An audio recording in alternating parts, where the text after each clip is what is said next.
B'investiment ta' madwar 5 miljun euro se jsir renovar f'binja li tinsab wara l-qorti fi triq id-dejqa fil-Belt, bilan li jiġi estiż il-bini tal-Qrati ta' Malta. F'konferenza tal-aħbarijiet, il-Ministru għall-Ġustizzja Edward Zammit Lewis spjega li f'din il-binja se jkun hemm 4 li ġodda magħmra bl-aħħar teknoloġija.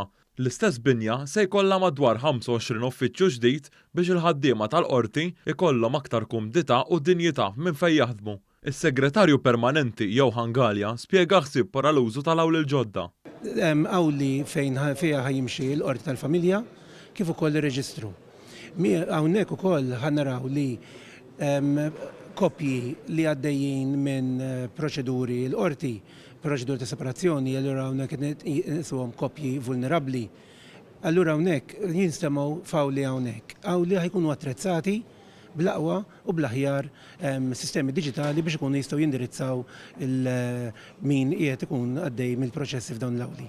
Il-Ministru Edward Zammit Lewis spjega li dan l-investiment huwa ħolqa minn kullana ta' proġetti li saru fl-aħħar xhur li kkumplementaw ix-xogħol li sar fil-binja tal-Avukat Ġenerali u l-uffiċċjini l-ġodda tal-Avukat tal-Istat li se jinfetħu fil-futur qarib. Minn barra xogħol ta' infrastruttura saret ukoll ħidma bla preċedent fejn tidħol is-saltna ta' dritt u l-governanza tajba li ġiet rikonoxxuta u mfaħra wkoll mill-Kummissjoni Ewropea u l-Kummissjoni Venezja.